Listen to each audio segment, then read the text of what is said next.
I declared a woman lost at 2:15 in the afternoon, and then watched her return to us at 6 o'clock in the morning. What happened between those moments defied everything I learned in 15 years of pulmonary medicine. Everything I believed about life, death, and the thin line that separates them. And if I'm being completely honest with you, it haunts me every single day. My name is Dr. Michael Harrison. I'm a pulmonologist here in Washington, Georgetown University Hospital. I've saved lives, I've lost lives, and I've learned to accept that medicine has its limits. But on December 15th, in the suffocating silence of ICU room 314, I discovered that some limits are meant to be broken. You need to understand something about me first. I don't believe in miracles. Never have. When patients' families talk about divine intervention or supernatural healing, I nod politely and redirect the conversation to treatment options and realistic outcomes. I'm a man of science, not faith. At least, I was. The woman who changed everything arrived on the worst possible day. We were understaffed, overbooked, and dealing with a winter flu outbreak that had our ICU at maximum capacity. When the ambulance sirens wailed through the hospital parking garage that Tuesday afternoon, I remember thinking we didn't have room for another critical case. But Margaret Santos wasn't going to give us a choice. She was 76, collapsed in the hallway of the downtown office building where she'd been cleaning floors for the past 30 years. The paramedics found her gasping like a drowning woman, her lips already turning that terrifying shade of blue that every emergency responder recognizes immediately. Oxygen sat is 78 and dropping, the lead paramedic told me as they wheeled her through our doors. We've had her on high flow for 20 minutes. It's not helping. I looked down at Margaret Santos and saw someone slipping away. Not slowly, not gradually, but with the methodical certainty of a condition that had already chosen its course. Her chest rose and fell in desperate, shallow gasps. Her fingernails were dark purple. Her eyes, when they fluttered open, held the unfocused stare of someone whose body was already beginning to shut down. But it was her daughter who stopped me cold. Rosa Santos, 43 years old, a nurse's aide who understood exactly what those monitors meant, who knew what oxygen levels in the 70s indicated. She should have been panicking, crying, demanding explanations. Instead, she was clutching a wooden rosary so tightly her knuckles had turned white, and she was whispering prayers in Spanish with an intensity that made the air around her feel electric. "Doctor," she said, looking up at me with eyes that were terrified but determined, "please don't let her go. She's all I have left in this world." I wanted to give her hope. I wanted to tell her that we'd caught it early, that modern medicine had solutions for whatever was destroying her mother's ability to breathe. But Margaret's chest X-ray told a different story. Bilateral pneumonia with massive fluid buildup, her lungs drowning from the inside. "We're going to do everything we can," I told Rosa, and I meant it. But in 15 years of treating lung disease, I'd seen this pattern before. I knew how it ended. We moved Margaret to ICU room 314, the same room where I'd lost 3 patients in the past month. Some rooms in hospitals seem cursed that way. They accumulate failures, hold onto the memory of last breaths and final goodbyes. Room 314 had become my personal nightmare. But Rosa didn't know about the room's history. She pulled a chair beside her mother's bed, spread that rosary across her lap, and began to pray with a fervor I'd never witnessed before. Not the quiet, resigned prayers of someone accepting God's will, but the desperate, defiant prayers of someone who refused to surrender. "Dios mío," she whispered, her voice breaking. "No me la quites esta noche. Por favor, no esta noche." Don't take her from me tonight, please. Not tonight. Margaret's oxygen levels continued to drop despite maximum support. 75%, 73, 70. Each number brought us closer to the moment when I'd have to tell Rosa that science had reached its limits.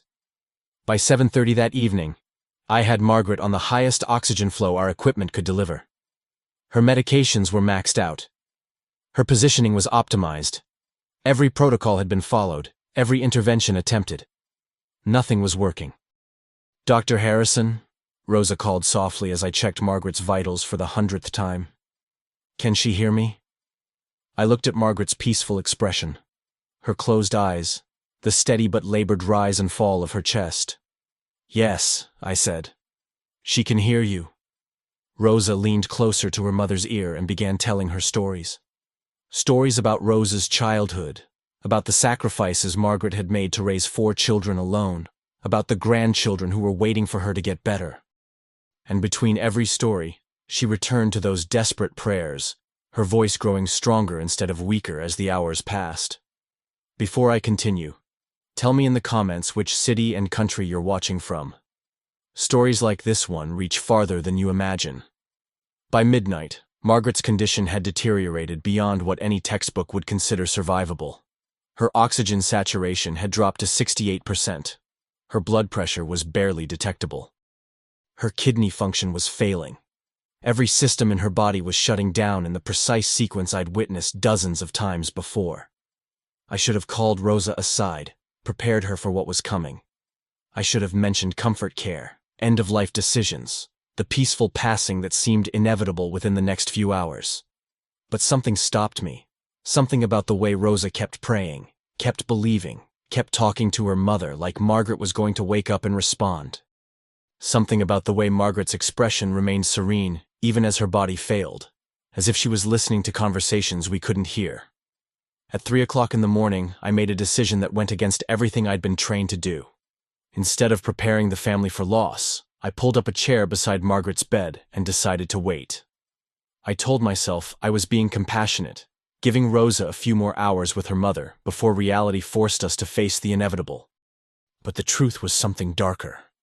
Something that still makes me question everything I thought I knew about medicine. The truth was that something in that room felt different. Something in the way Rosa's prayers seemed to hang in the air.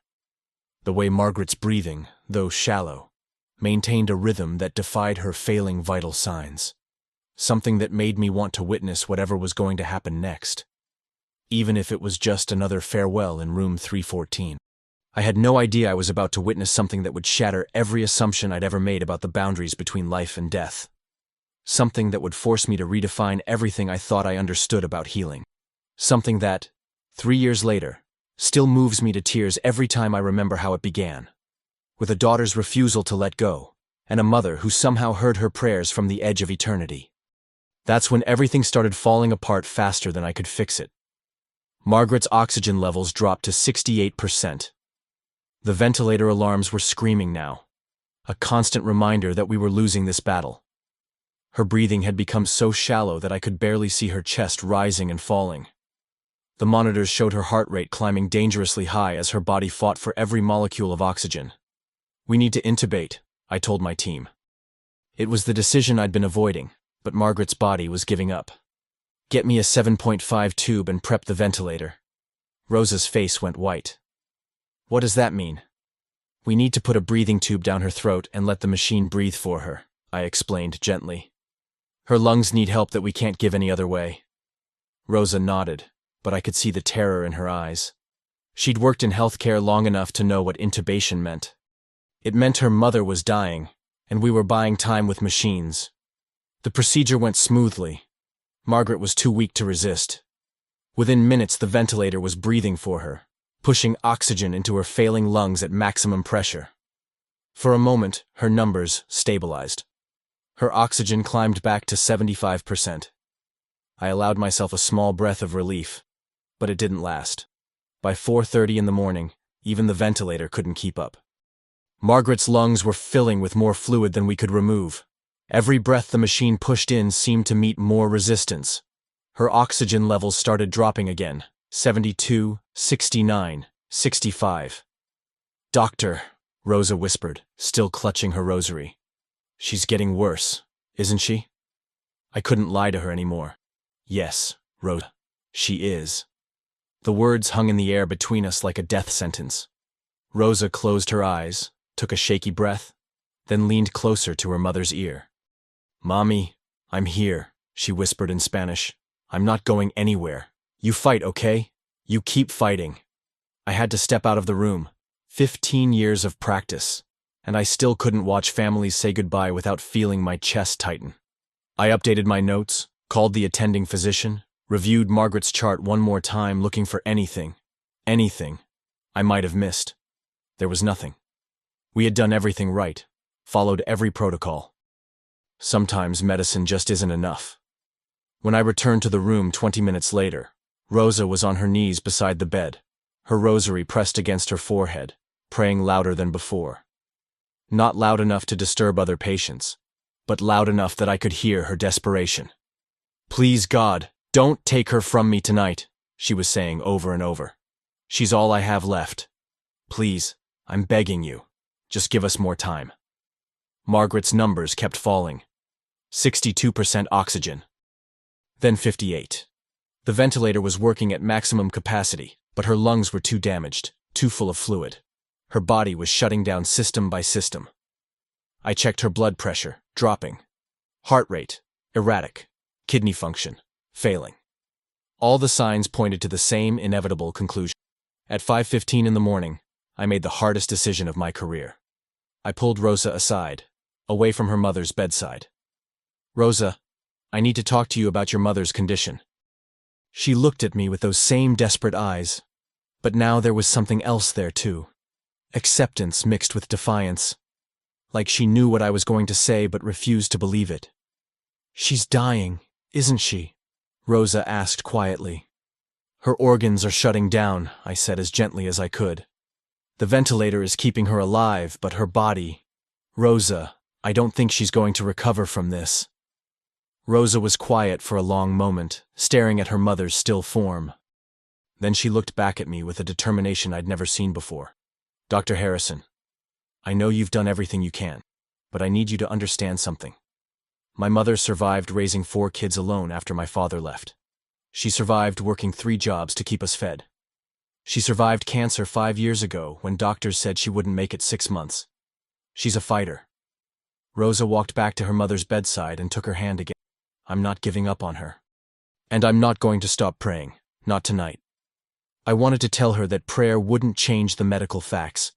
I wanted to explain that sometimes, despite our best efforts and deepest faith, people die.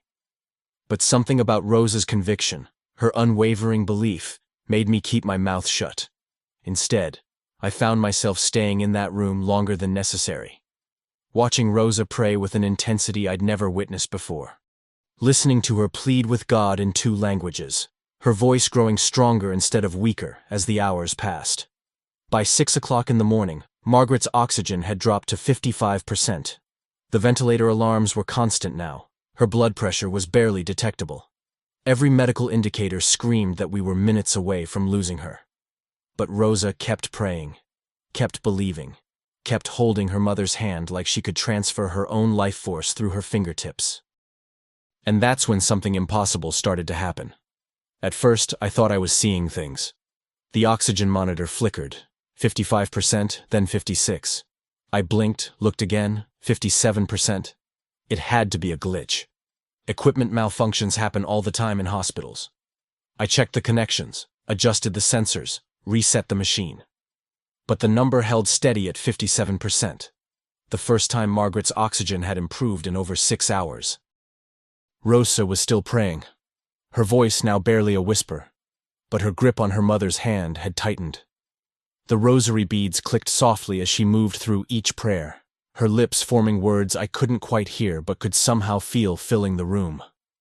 "Our Father, who art in heaven," she breathed, and I swear the ventilator seemed to respond, pushing air a little easier into Margaret's damaged lungs. 58%. I felt my heart skip. This wasn't equipment failure. Something was actually changing. "Nurse," I called quietly to Sarah, who'd been monitoring Margaret all night. "Are you seeing this?" Sarah looked at the monitors, then at me, her eyes wide. "Doctor, her oxygen is climbing. 59%, 60%. I pulled up Margaret's chart on the computer, scrolling through every medication, every intervention we'd tried. Nothing had changed in the past hour. No new drugs, no adjustments to the ventilator settings. By every rule of medicine I knew, Margaret should have been declining, not improving. But Rosa kept praying, and Margaret kept getting better. "Hail Mary, full of grace," Rosa continued, her voice growing stronger. "The Lord is with thee. Blessed art thou among women." 61%, 62%. I found myself checking and rechecking the equipment, looking for any logical explanation. The ventilator was working the same as it had been all night. The medications were the same. Margaret's position hadn't changed. Nothing in her medical treatment could explain what I was witnessing. Yet there she was, a woman who'd been dying an hour ago, slowly coming back from the brink. At 6:30 in the morning, Dr. Patricia Williams, our chief of pulmonary medicine, arrived for rounds. I'd called her an hour earlier to discuss end-of-life care for Margaret. Now I didn't know what to tell her. "Michael," she said quietly, pulling me aside. "You said the patient was failing. These numbers show significant improvement." "I know," I whispered back, glancing at Rosa, who was still deep in prayer. An hour ago, she was at 55% oxygen and declining. Her blood pressure was barely detectable. I was preparing the family for the worst. Dr. Williams frowned, studying the monitors. "What changed? Did you adjust the ventilator settings?" "Nothing changed. Nothing medical anyway." We both looked at Rosa, who had moved on to another prayer, her voice steady and determined. Margaret's oxygen level had climbed to 64%, the highest it had been since she arrived. "Well," Dr. Williams said slowly, "whatever you're doing, keep doing it." But I wasn't doing anything. That was the point. By 7 o'clock, Margaret's blood pressure had stabilized. Her heart rate had settled into a normal rhythm. The constant alarms that had been screaming all night had finally gone quiet. The room felt different, less like a place of death and more like a place of hope. Rosa looked up at me for the first time in hours, tears streaming down her face. But these weren't tears of despair anymore. They were something else entirely. "Dr. Harrison," she said, her voice hoarse from hours of prayer. "She's getting better, isn't she?" I nodded, not trusting my voice. I'd seen spontaneous recoveries before, rare cases where patients improved against all odds. But nothing like this. Nothing that defied medical explanation so completely. "The prayers," Rosa whispered. "They're working." I wanted to give her a scientific explanation. I wanted to tell her about the body's remarkable ability to heal, about statistical outliers, about the unpredictable nature of pneumonia. But standing there, watching Margaret's oxygen levels continue to climb, I couldn't find the words. At 7:30 in the morning, Margaret's oxygen reached 68%. Her color was returning. The blue tint around her lips was fading, replaced by a healthy pink. Even unconscious and intubated, she looked more alive than she had in hours. The morning shift nurses started arriving, and word began to spread. Sarah told them about the overnight miracle, how a patient who'd been dying had suddenly started recovering. They'd peek into the room, see Rosa still praying, see the improved numbers on the monitors, and shake their heads in amazement. "I've been a nurse for 23 years, I heard one of them whisper. "I've never seen anything like this." Neither had I. By 8 o'clock, Margaret's oxygen saturation had reached 70%. Still not normal, but a dramatic improvement from where we'd been just 2 hours earlier. Her kidney function was improving. Her blood pressure was stable without medication support. Rosa finally stood up from her knees, her legs shaky from hours of kneeling on the hard hospital floor. She kissed her mother's forehead gently, careful not to disturb the breathing tube. "Mommy," she whispered. "I knew you wouldn't leave me. I knew God wouldn't take you tonight." I checked Margaret's pupils with my flashlight. They were reactive, another good sign. Her reflexes were returning. Everything about her condition was trending in the right direction, and I had no medical explanation for any of it. "Doctor," Rosa said, turning to me with exhausted but grateful eyes. "What happens now?" "Now we wait," I said. "We see how far this improvement continues. If her numbers keep climbing, we might be able to reduce the ventilator support, maybe even remove the breathing tube." Rosa nodded, then looked back at her mother. "She's going to be okay, isn't she?" For the first time in my career, I found myself answering based not on medical data, but on something I couldn't quite name. Something I'd felt in that room during the darkest hours of the night, when prayer seemed to battle death and somehow win. "Yes," I said. "I think she is." At 8:15 in the morning, Margaret's oxygen saturation hit 72%. The ventilator, which had been working at maximum capacity all night, was now running at less than 60% effort. Her lungs were clearing, her breathing was strengthening, and her vital signs were stabilizing across the board.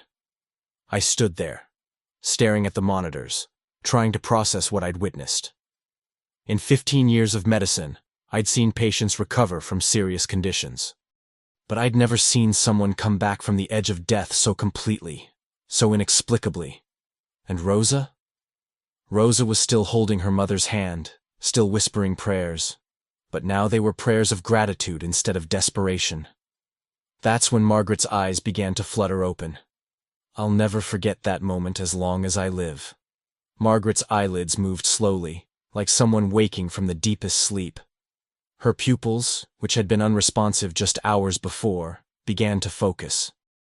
She was looking around the room, confused but alert. "Oh my God," Rosa gasped, leaning closer to her mother's face. "Mommy, can you hear me?" Margaret's eyes found her daughter's face, and even with the breathing tube still in place, I could see recognition there. Her hand, the same hand that had been limp and cold all night, squeezed Rosa's fingers weakly. My hands were actually shaking as I checked her neurological responses. Everything was normal. Better than normal. Margaret was tracking my movements with her eyes, responding to commands by squeezing my hand. This was a woman who 12 hours ago had been declared terminal by every medical standard we had. "Sarah," I called to the nurse. "Page respiratory therapy. We need to assess her readiness for extubation." Rosa looked at me with hope blazing in her tired eyes.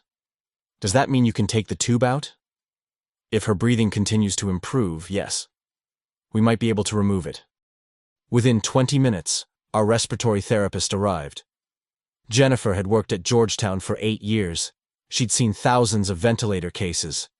As she ran through Margaret's breathing tests, I watched her expression change from professional routine to complete bewilderment.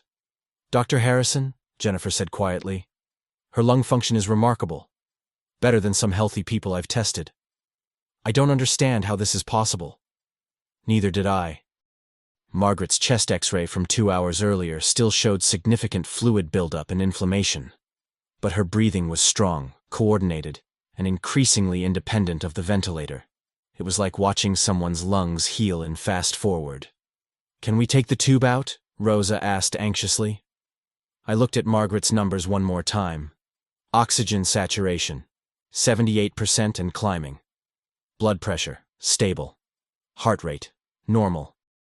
Everything pointed to yes, even though everything in my medical training screamed that this was impossible. "Let's do it," I said. The extubation process usually takes several minutes of careful preparation, but Margaret made it easy. As soon as we removed the tape and began sliding the tube out, she took a deep, clear breath on her own. No gasping, no struggling, just clean, natural breathing. "Mommy," Rosa whispered, tears streaming down her face. "How do you feel?" Margaret's voice was hoarse from the breathing tube, but her first words made the entire room go silent. "I heard you praying," she said softly in English, then switched to Spanish. "I heard every word, mija. I couldn't leave you." Rosa broke down completely then, sobbing against her mother's shoulder. "I thought I was losing you. The doctor said, they said you might not make it." Margaret turned to look at me with eyes that were surprisingly clear for someone who'd been unconscious for hours. "Doctor, thank you for not giving up on me." "Mrs. Santos," I said honestly, "I don't think I can take credit for this. What happened here tonight?" I paused, searching for words that wouldn't sound completely unprofessional. "What happened here was extraordinary." Margaret smiled weakly and squeezed her daughter's hand. Rosa never stopped believing. Even when I was ready to go, she wouldn't let me. Dr. Williams had been standing quietly in the corner, observing everything. Now she stepped forward, her usual professional composure cracked with amazement. "Mrs. Santos, I've been practicing medicine for 26 years. I've never seen a recovery like yours. Your lung function this morning is better than it was when you arrived yesterday." Margaret looked at Rosa, then back at us. "My daughter has always had strong faith. Stronger than mine sometimes." "The prayers," Rosa said, still crying. "Mommy, I prayed all night. I asked God for just one more chance." "And apparently," Margaret said with a small laugh that made everyone in the room smile, "he was listening." By 9:30 in the morning, Margaret was sitting up in bed, breathing completely on her own. Her oxygen levels had climbed to 82%, within normal range for someone recovering from pneumonia. The fluid in her lungs was clearing rapidly, her kidney function had returned to normal, and her color was completely healthy. I kept waiting for the other shoe to drop, for some complication to arise that would bring us back to reality. But it never came. Margaret just kept getting better, hour by hour, like someone had hit a reverse button on her illness. "Dr. Harrison," she said as I was updating her chart, "can I ask you something?" "Of course." "Do you believe in miracles?" I paused, my pen hovering over her medical notes. How do you answer that question when you've just witnessed something that defies every law of medicine you've ever learned? "Mrs. Santos, I believe in the power of the human body to heal itself in ways we don't always understand. I believe in the strength that comes from love and hope and determination." She smiled knowingly. That sounds like a doctor's way of saying yes. Maybe it was. By 10 o'clock, the story had spread throughout the hospital. Nurses, doctors, and staff members kept finding excuses to walk past Margaret's room. Some came to see the miracle patient for themselves. Others came because they'd heard about Rosa's all-night prayer vigil and wanted to witness faith in action. Dr. Williams pulled me aside during my break. "Michael, I need to ask you to document everything that happened last night. Every detail, every timeline, every intervention we attempted. This case is going to be discussed for years." "What do I write in the discharge notes?" I asked. "Patient recovered due to unexplained factors?" Dr. Williams was quiet for a moment. "Write what you observed. Let others draw their own conclusions." When I returned to Margaret's room around 11 o'clock, I found Rosa showing her mother photos on her phone, pictures of grandchildren Margaret hadn't seen in months due to her declining health. "Doctor," Rosa called to me. "My mother wants to know when she can go home." I checked Margaret's latest test results. Everything was normal. Her chest X-ray showed clear lungs with only minimal residual inflammation. Her blood work was better than it had been in years. By every medical standard, she was ready for discharge. "Tomorrow morning," I said. "If tonight goes well, you can go home tomorrow morning." Rosa hugged her mother gently, careful not to disturb the IV line. "We're going to church first thing Sunday morning. We have a lot of people to thank." Margaret looked at me with those clear, grateful eyes. "Dr. Harrison, what you did for us last night, staying with us, not giving up, that meant everything." But I knew the truth. I hadn't done anything extraordinary. I'd followed protocols, administered medications, monitored vital signs. The extraordinary thing had happened between a desperate daughter and her dying mother, mediated by a faith I couldn't measure or explain. "Mrs. Santos," I said, "what happened here wasn't because of me. What happened here was because love is stronger than medicine sometimes." She nodded slowly. "Yes, doctor. Sometimes it is." As I left their room that morning, I could hear Rosa already making phone calls to family members, her voice filled with joy and disbelief as she told them the news. "She's okay. Mommy's going to be okay. It's a miracle." And for the first time in my career, I found myself agreeing completely. What happened in the hours that followed Margaret's recovery was almost as extraordinary as the recovery itself. Word spread through Georgetown University Hospital like wildfire, and suddenly everyone wanted to understand what they were calling the miracle in room 314. By noon, Margaret's room had become an unofficial pilgrimage site. Nurses who'd worked the night shift stayed late to meet the woman who'd defied death. Other patients' families asked if they could visit, hoping some of Rosa's faith might transfer to their own situations. Even the hospital chaplain, Father Rodriguez, came to witness what he called a living testament to the power of prayer. In 28 years of hospital ministry, Father Rodriguez told me quietly, "I've prayed with thousands of families. I've seen people pass away peacefully, and I've seen unexpected recoveries. But this is different. This is profound." I found myself struggling with something I'd never experienced before, a complete inability to explain medically what I'd witnessed. Every test we ran on Margaret came back normal, or better than normal. Her chest X-ray showed lungs that looked like they belonged to a healthy 50-year-old, not a 76-year-old woman who'd been dying of pneumonia 12 hours earlier. At 1:15 in the afternoon, Dr. Robert Chen, our hospital's chief of medicine, requested a meeting with me. Dr. Chen was known for his logical, methodical approach to medicine. He didn't believe in miracles. He believed in misdiagnosis, overlooked symptoms, and statistical anomalies. "Michael," he said, spreading Margaret's charts across his desk.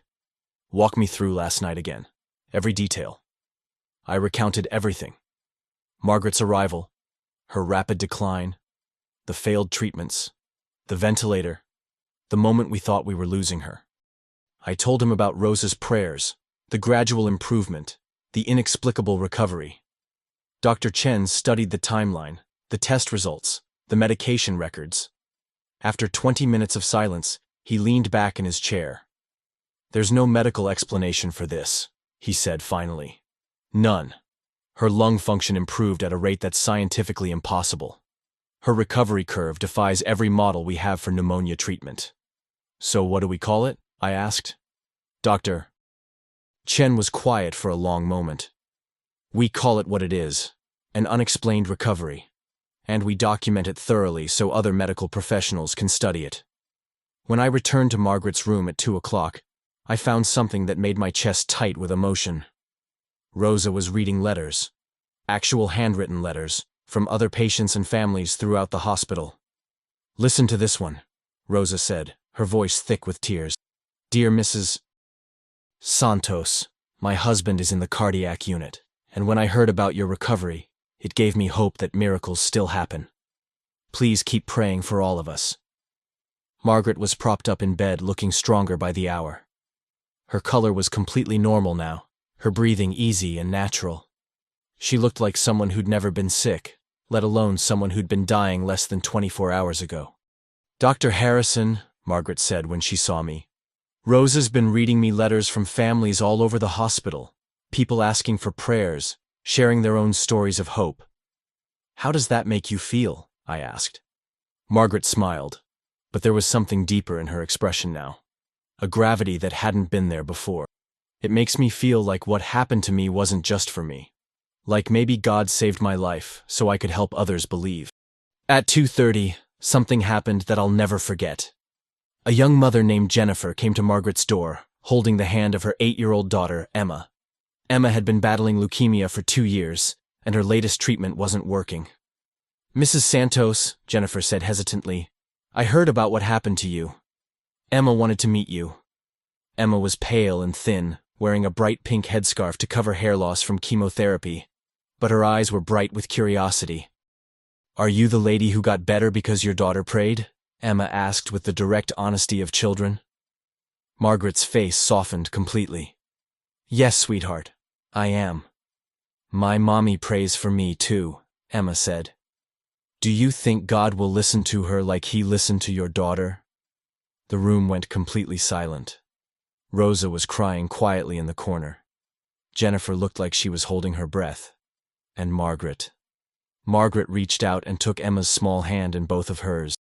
"Emma," Margaret said gently, "I believe God listens to every prayer.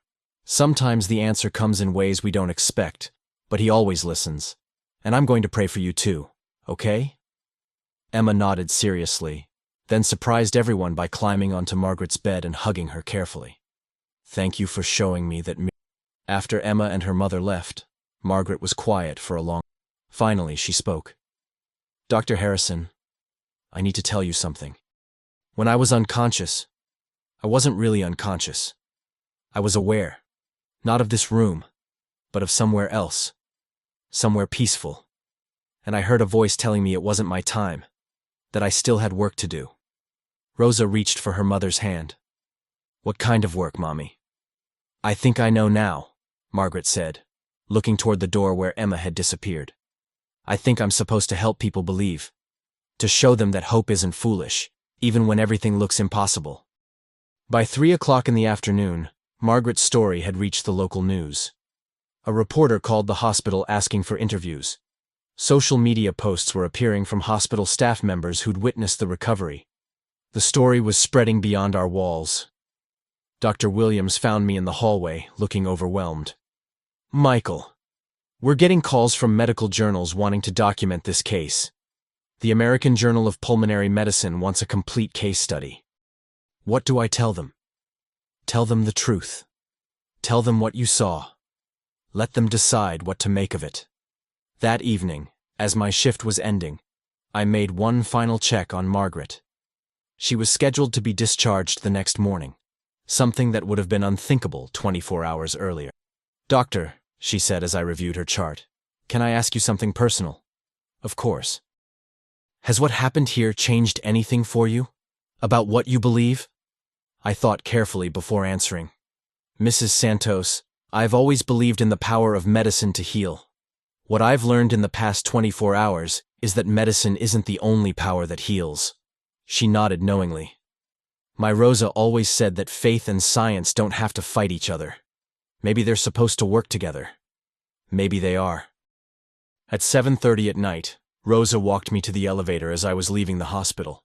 She looked exhausted, but peaceful in a way I'd never seen before. "Dr. Harrison," she said, "I want you to know something. When I was praying last night, I wasn't just praying for my mother to live. I was praying for you too." "For me?" "I was praying that you'd see what I was seeing, that you'd understand that some things are bigger than medicine." I think my prayers were answered twice last night. As the elevator doors closed, I found myself thinking about Emma, about the letters from other families, about the way Margaret's recovery had touched so many people beyond just her and Rosa. Maybe that was the real miracle. Not just that Margaret had recovered, but that her recovery had given hope to dozens of other families facing their own impossible situations. That night, I went home and sat in my study, staring at Margaret's medical file. Every page documented something that shouldn't have been possible. Every test result showed healing that defied explanation. Finally, I opened my laptop and began typing my report. At the top of the page, I wrote, "Case study. Unexplained recovery following terminal pneumonia diagnosis." But as I wrote, I found myself thinking about Emma's question. Do you think God will listen to her like he listened to your daughter? And for the first time in my medical career, I found myself hoping that the answer was yes. 3 months later, I was walking through the cardiac wing when I heard a familiar voice calling my name. I turned around to see Emma running toward me, but this Emma looked completely different. Her hair had grown back in soft brown curls, her cheeks were full and pink, and her eyes sparkled with health and life. "Dr. Harrison! Dr. Harrison!" she called excitedly, her mother Jennifer following close behind with tears in her eyes. "Emma?" I could barely believe what I was seeing. "How are you feeling?" "I'm all better," she announced proudly. "The doctor said my cancer is gone. My mom says it's a miracle, just like Mrs. Margaret." Jennifer reached us, wiping her eyes. "Dr. Harrison, after Emma met Mrs. Santos, something changed. Her next round of treatment worked better than anyone expected. Her tumors started shrinking immediately. The oncologist says he's never seen such a rapid response." I knelt down to Emma's level. "That's wonderful news, sweetheart. How do you feel about it?" "I think Mrs. Margaret's prayers worked," Emma said matter-of-factly. "She told me God listens to every prayer, and I think he listened to hers too." After Emma and her mother left, I found myself thinking about the ripple effects of that night with Margaret. In the 3 months since her discharge, I'd heard similar stories from other staff members. Patients who'd met Margaret during her recovery, families who'd heard her story, people who'd been inspired by Rosa's unwavering faith. Many of them reported unexpected improvements, breakthrough moments, renewed hope in impossible situations. Margaret herself had become something of a legend at Georgetown. She visited the hospital weekly, not as a patient, but as a volunteer. She spent time with families in waiting rooms, held hands with people facing scary diagnoses, and shared her story with anyone who wanted to hear it.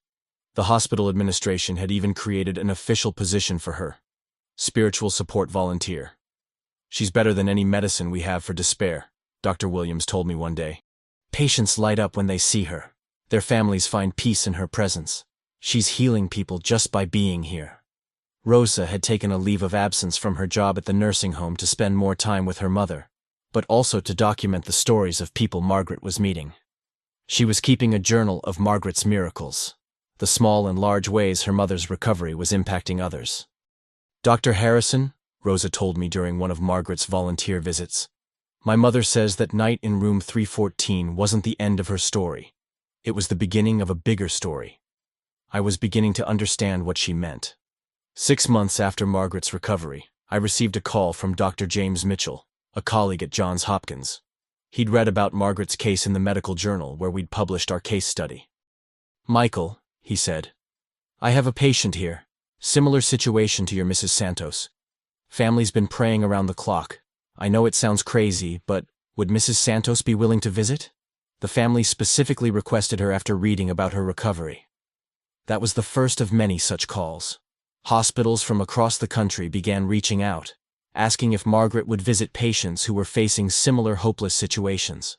Margaret never said no. She and Rosa traveled to Baltimore, Philadelphia, Atlanta, even as far as Chicago, carrying hope to families who were drowning in despair. And the strangest thing? Many of those patients experienced their own unexplained recoveries. Dr. Chen called it the Margaret effect, a term that spread through medical circles, describing cases where patients showed remarkable improvement after meeting Margaret. Some doctors dismissed it as coincidence or placebo effect. Others, like myself, had to admit we were witnessing something beyond our understanding. 1 year later, Margaret's story had reached international attention. Medical conferences invited her to speak. Religious organizations wanted her testimony. Documentary filmmakers requested interviews. But Margaret remained humble, always insisting that the miracle wasn't her recovery. It was the way her recovery was helping others believe in possibilities they'd given up on. "I'm just an old cleaning lady," she would say with that gentle smile. "If God can use someone like me to bring hope to others, then maybe there's hope for everyone." The most profound change, however, was in my own practice. I found myself sitting with families longer, listening to their fears and hopes with deeper attention. I started acknowledging the role of faith and love in healing, not as a doctor making medical claims, but as a human being who'd witnessed their power firsthand. My colleagues noticed the change. Some were skeptical. They worried I was becoming too emotional or unscientific. But others were curious. They'd ask about Margaret's case, about what I'd learned from that night in room 314. "What I learned," I would tell them, "is that healing happens in ways we can't always measure or predict. Our job isn't to limit what's possible. It's to remain open to possibilities, even when they challenge everything we think we know." 2 years after Margaret's recovery, I was invited to speak at a medical ethics conference about the intersection of faith and medicine. As I prepared my presentation, I reflected on how that one night had changed not just Margaret's life, but my entire approach to practicing medicine. I thought about Emma, now 4 years cancer-free and starting high school. I thought about the dozens of families who'd found hope through Margaret's story. I thought about the hundreds of people Margaret had visited in hospitals across the country, carrying the simple message that miracles are possible when love and faith refuse to surrender. But mostly, I thought about Rosa, whose desperate prayers in the darkness of that ICU room had somehow reached beyond the boundaries of what we consider medically possible. During my presentation, I shared Margaret's story with an audience of doctors, nurses, and medical researchers from around the world. When I finished, the room was completely silent for several long moments. Finally, a surgeon from Germany raised his hand. "Dr. Harrison, do you believe Mrs. Santos's recovery was truly miraculous? Or do you think there's a scientific explanation we haven't discovered yet?" I thought carefully before answering. I believe that the distinction between miraculous and scientific might be less important than the result. Margaret Santos is alive and healthy. Her recovery has inspired healing in others. Her story has brought hope to thousands of families facing impossible situations. Whether we call that miraculous or scientific, the impact is real. Another doctor, this one from Australia, asked, "Has this experience changed how you practice medicine?" "Absolutely," I said. "I still rely on evidence-based medicine, still follow protocols, still believe in the power of modern medical treatment. But I've also learned to remain humble about what I don't know and open to possibilities that exist beyond our current understanding. I've learned that healing sometimes happens in the space between science and faith, and my job is to create room for both." After the conference, I flew back to Washington feeling grateful for the journey that had brought me to this understanding. Margaret's recovery had been just the beginning. The real miracle was how her story continued to unfold, touching lives and creating hope in places where hope had seemed impossible. That evening, I stopped by Georgetown to check on a difficult case, an elderly man with lung cancer whose family had been keeping vigil for days. As I approached his room, I heard a familiar voice offering comfort to his worried daughter. Margaret was there, of course. At 81 now, she moved a little slower, but her presence still filled rooms with peace. She was holding the daughter's hands, speaking quietly about faith and hope, and the mysterious ways that love can triumph over fear. "Mrs. Santos," I said softly, "I should have known I'd find you here." She looked up with that same gentle smile that had comforted so many families over the past 5 years. "Dr. Harrison, this is Maria. Her father is very sick, but she hasn't stopped believing. She reminds me of my Rosa." Maria looked up at me with eyes full of desperate hope, the same look I'd seen in Rosa's eyes that night 5 years ago. "Doctor, Mrs. Margaret has been telling me about miracles. Do you think they really happen?" I glanced at Margaret, who nodded encouragingly. Then I pulled up a chair beside Maria and began to tell her about a night when I learned that some things in medicine belong not only to science, but to life and faith. As I spoke, I watched Margaret's face, still radiating the same peaceful certainty that had filled room 314 on that impossible night. She had become living proof that healing extends far beyond what we can measure or explain, that hope has a power all its own, and that sometimes the most important medicine we can offer is the simple belief that miracles are still possible. Rosa joined us an hour later, carrying coffee and wearing the same expression of quiet faith that had sustained her through her mother's darkest hours. She'd married a wonderful man the previous year, a doctor she'd met during one of their hospital visits, and was pregnant with her first child. "We're naming her Margaret," Rosa told me privately, "after the woman who taught me that love is stronger than death." As I left the hospital that night, I thought about the thousands of people who'd been touched by Margaret's story over the past 5 years. Patients who'd found courage, families who'd discovered hope, medical professionals who'd learned to expand their definition of healing. But I also thought about that 8-year-old boy I'd been, watching my own grandmother battle pneumonia in a hospital room much like the one where I'd met Margaret. She hadn't recovered. Sometimes, despite our prayers and medical interventions, people we love do pass away. But Margaret's story had taught me that even in those moments, faith and love create their own kind of healing. The real miracle wasn't just that Margaret had survived. The real miracle was that her survival had become a source of light for everyone who needed to believe that impossible things can still happen, that prayers can still be answered, and that love, whether between a mother and daughter, a doctor and patient, or a community of people supporting each other through dark times, remains the most powerful force in healing. If this story touched you, subscribe and tell me where you're watching from. You're not alone in needing hope, in believing that miracles are possible, or in discovering that some things belong not only to science, but to life and faith. Margaret Santos taught me that, and now she's teaching the world. Some stories change one life. Margaret's story continues to change thousands. And maybe, if you need it tonight, it can change yours too.